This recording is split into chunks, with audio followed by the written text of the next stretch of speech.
Well, we're back on the clutch job of the DRZ250, and I'll just run through the process I used to get this to get to this stage. Now, I recommend, because you may find that the kickstart lever is a bit tight on a spline, I would recommend using pullers to just gently pull that back off the spline. Of course, you have to take the 12mm bolt out first.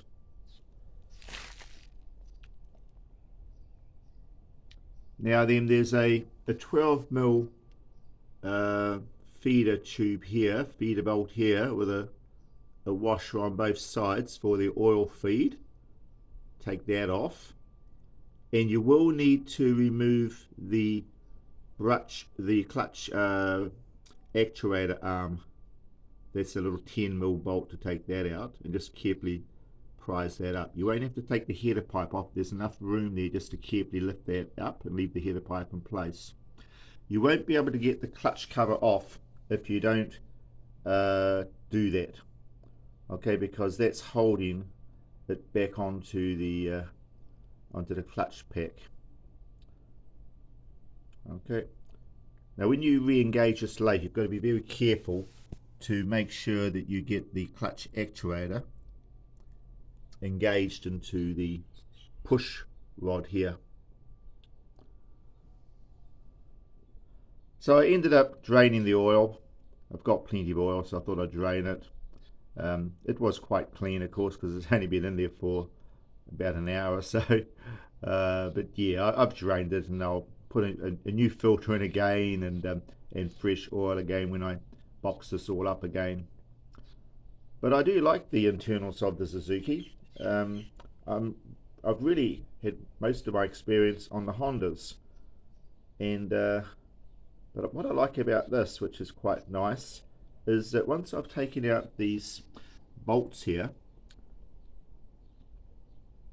these 10mm bolts, then the pressure plate will just slide straight off. I'll just show you what I mean by that.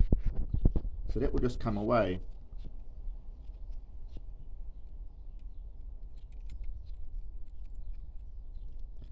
Just back down into there.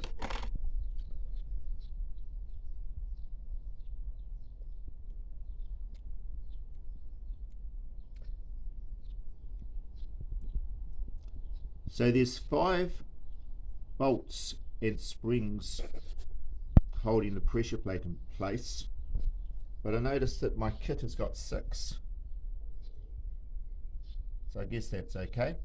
Now my plates here, my fibers, are soaking here in oil. They've been soaking in there now for most of the day. I won't complete this job today. I'm just looking through it. I've got a few other things to do today, so I won't complete the job today, but certainly, got right into it. I am replacing the gasket. Although the gasket's fine, I'm putting a fresh gasket on. So let's go through the cost, if you like, so far. The springs have cost me about 25 New Zealand dollars. The gasket is about, I think it was about 8 or 9 New Zealand dollars. The fibers I got on eBay, I think I paid about 40 New Zealand dollars for those.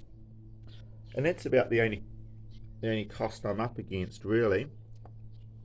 I'm not expecting to have any troubles with the with any warpage on my steels. But if I do, I think a set of those was about another 30 odd dollars anyway, so that's not a big deal. So it's a job that you can do yourself and keep the cost just down to materials, and it's not going to take you a long time. If you have all the gear ready to go, you can knock this job out in a morning, no trouble at all, especially if you've got your fibers pre-soaking for a day or so beforehand. So that's where I am at the moment. I'm just going to show you how this does slide off in one piece. But I haven't got a tripod today, so I'm just going to sort of have a little pull on this and just see what happens.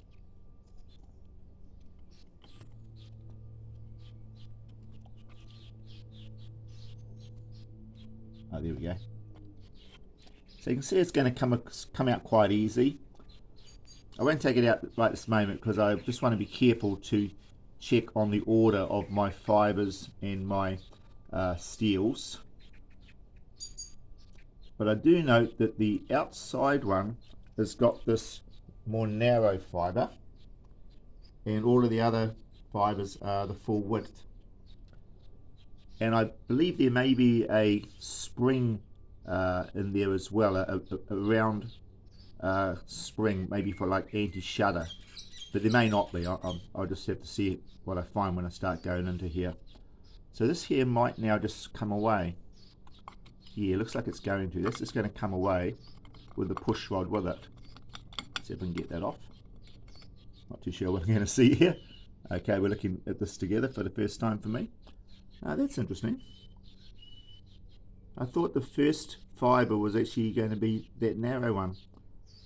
So it may be that someone's been in here before and they might have put things back differently.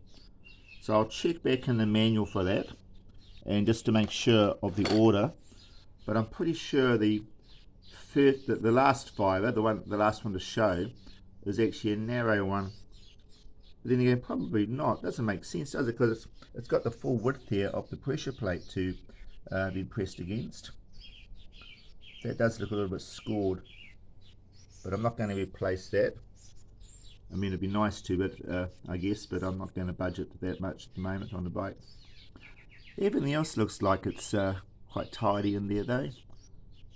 So after the first fibre, I guess we would have a steel between that. Looks like they're going to come out quite easy anyway, so I won't worry about this right now, but hopefully this gives you an idea of what you're going to be expecting to see once you take off the clutch cover. I did take off the oil filter cover first because I wasn't too sure if there was a hidden bolt in the back there, and there wasn't. But now I remember the hidden bolt is actually over on the other side. When you hit the stator cover, there's actually a hidden bolt in behind the inside of the stator cover. There's another cover and there's a hidden bolt in there you've got to remove. Just to be a bit careful, if things don't come apart easily, you just don't want to force it in case there is a bolt that you don't know of. You don't want to sort of crack your housing in any way. That would be bad luck. So there we go, that's what I'm up against. I'll off camera I'll take this apart and record the order of all of the fibres, and I will make another video before I box it all up and report to you what I find with the fibres, and whether this narrow one fits into it. Maybe it goes in first, but I thought it went in last, so I'm learning a little bit on this as I go. And but I'll report back once I've got all of that understanding in place. Anyway, that's where I am at the moment. It's one of those jobs. I wasn't actually going to do anything at all on this yet, but you know, I came out and I sat down, looked down, and thought, oh, okay, I'll undo a bolt here and a bolt there. Next minute, I'm in this deep, and I've missed out on my lunch. So my wife is none too pleased about my lunch going cold. So I'm going to just finish off this video now and come back onto this a little bit later on, maybe in a day or so. So thanks very much for viewing, and also very pleased to report that I've got my warrant of fitness all sorted and done on my trailer, ready to take the bikes out for a ride in a few weeks time, so that's going to be good. Direct Tires, awesome company to deal with, thoroughly recommend them.